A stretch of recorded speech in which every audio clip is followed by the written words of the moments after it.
월세 인생 꿈꾸던 68세, 15억 건물 때문에 은퇴가 지옥이 됐다. 1. 서론 은퇴는 자유일까? 또 다른 굴레일까? 이제 좀 쉬자. 그 말을 얼마나 오랫동안 기다려왔을까? 수십 년 동안 새벽같이 출근해서 눈치 보고, 야근하고, 자식 키우고, 대출 갚느라 숨도 못 쉬던 인생. 정년 퇴직하면 드디어 내 인생이 시작될 줄 알았다. 그런데 막상 퇴직하고 나니 이상하게 불안하다. 수입은 끊겼는데 지출은 그대로고 하루가 길다. 돈 걱정, 건강 걱정, 인간관계 걱정. 자유로워졌다고 생각했는데 오히려 어디 기댈 데 없는 공허함만 남았다. 요즘 주변에서 이런 말 많이 들린다. 은퇴가 해방인 줄 알았는데 진짜는 2차 전쟁이더라. 오늘은 그 이야기를 해보려 한다. 특히 15억짜리 건물을 가진 어느 68세의 사례처럼 겉으론 부러워 보이지만 실제론 지옥이 된 은퇴 현실 말이다. 2. 건물주 인생의 함정 첫 번째 이야기. 서울 근교에 사는 김정호 68세 씨는 평생 공무원으로 일했다. 퇴직금과 평생 모은 돈, 그리고 대출까지 끼워서 10년 전 15억짜리 상가 건물을 샀다. 생각은 단순했다. 이제 월세 받으면서 노후 걱정 없이 살자. 그런데 현실은 달랐다. 건물 세입자 중 한 명이 코로나 때부터 밀린 월세를 안 내더니 나중엔 권리금 문제로 소송까지 걸었다. 엘리베이터 수리비, 외벽 도색, 세입자 교체비, 세금. 월세 들어오는 족족 나가고 대출이자는 매달 빠져나갔다. 한 달에 월세 수입이 600만 원이라지만 이자 관리 비보수비 빼면 실제 손에 남는 건 100만 원 남짓.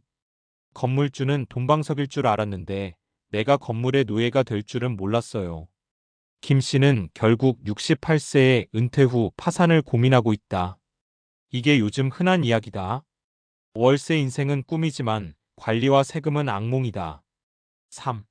두 번째 이야기. 집값은 올랐는데 내 삶은 줄었어요. 부산에 사는 윤명자 70세 씨는 30년 동안 자식 교육 하나 보고 살았다. 남편이 일찍 세상을 떠나면서 혼자 애 둘 키우고 자기 집 하나 마련하느라 허리 휘었다. 다행히 아파트 값이 올라 지금은 시세로 12억 원이 넘는다. 사람들은 윤 여사님 부자 됐네요 하지만 그 돈은 숫자일 뿐이다. 팔면 살 데가 없고 안 팔면 현금이 없다. 국민연금 90만 원에 관리비의료 비보험료 합치면 한 달 고정비가 150만 원. 매달 적자다. 그래서 요즘은 자식한테 용돈 타는 게 일상이 됐다. 평생 애들 키우며 희생했는데 노년에 손 벌리게 될 줄 몰랐어요. 윤 씨는 이렇게 말한다. 노후는 돈이 많아야 편한 게 아니라 현금 흐름이 있어야 편한 거예요. 진짜 뼈 때리는 말이다. 4. 세 번째 이야기. 은퇴 설계를 너무 늦게 한 남자. 강원도에 사는 최성수 65세 씨는 대기업 영업팀 출신이다. 일 잘하고 후배들 챙기고 늘 조직의 중심이었다. 그런데 퇴직하자마자 세상이 달라졌다. 명함 없는 인생은 생각보다 차갑더라. 회사 나가면 내 이름도 같이 사라지더라고요. 퇴직 후 카페를 열었지만 손님이 없었다. 자영업의 현실을 몰랐다. 퇴직금 2억이 2년 만에 사라지고 아내와 갈등이 깊어졌다. 결국 지금은 경비 아르바이트로 한 달 120만 원 벌며 산다. 그가 하는 말이 마음에 남는다. 은퇴는 돈보다 계획이었어요. 퇴직 전에 그걸 몰랐던 게 제일 큰 후회예요. 5. 현실을 직시하자. 은퇴의 세 가지 착각. 이 세 사람의 공통점은 은퇴를 준비했다고 믿었다는 거다. 하지만 실제로는 진짜 은퇴 준비와는 거리가 멀었다. 대부분의 사람들이 빠지는 세 가지 착각이 있다. 1. 자산 안정. 집값, 건물가, 예금이 많다고 노후가 편한 건 아니다. 그건 자산이지 현금 흐름이 아니다. 노후는 흐르는 돈이 있어야 편하다. 연금, 임대료, 배당, 프리랜서 수입 등 꾸준한 캐시플로우가 핵심이다. 이 은퇴 자유. 회사에서 벗어나면 진짜 인생이 열릴 줄 알았다. 하지만 갑자기 시간이 많아지면 자존감이 무너지고 공허감이 찾아온다. 돈보다 목적이 중요하다. 작은 봉사, 취미, 파트타임 일이라도 내가 쓸모 있다고 느낄 일이 있어야 한다. 3. 자식 노후 보장. 요즘 세상에 자식이 부모 노후를 책임지는 건 거의 불가능하다. 그들도 치열하게 살아야 하니까. 의지하려 하면 실망만 남고 서로 독립적이면서도 정서적으로 연결된 관계가 더 오래 간다. 6. 그렇다면 진짜 은퇴 준비는 어떻게 해야 할까? 1단계 돈의 흐름을 만들자. 퇴직 전부터 현금이 들어오는 구조를 만들어야 한다.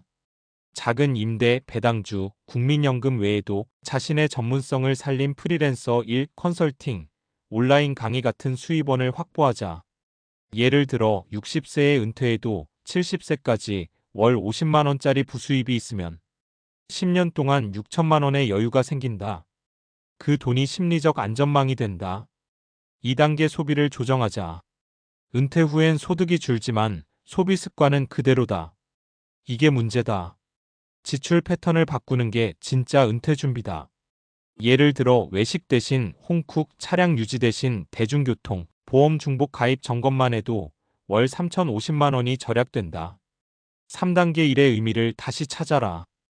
은퇴는 일의 끝이 아니라 형태의 변화다. 돈을 벌든 안 벌든 세상과 연결된 일은 꼭 필요하다. 자원봉사, 지역사회 활동, 시니어 창업 등. 내가 아직 사회의 일부라는 감각이 정신 건강을 지켜준다. 4단계 배우자와 대화하라. 은퇴는 개인의 문제가 아니라 가족 프로젝트다. 앞으로 우리가 어떻게 살까?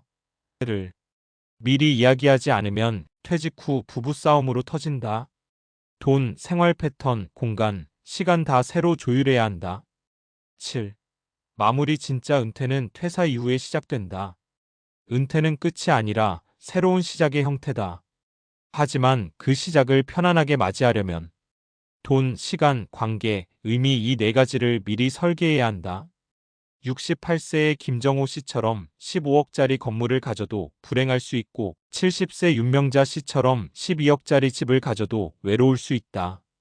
결국 은퇴의 질은 자산의 크기가 아니라 삶을 꾸려가는 힘에서 나온다. 한 문장으로 정리하자면 은퇴는 돈의 문제가 아니라 삶의 구조를 새로 짜는 문제다. 지금 40대든 50대든 은퇴는 아직 멀었다고 생각할 수 있다.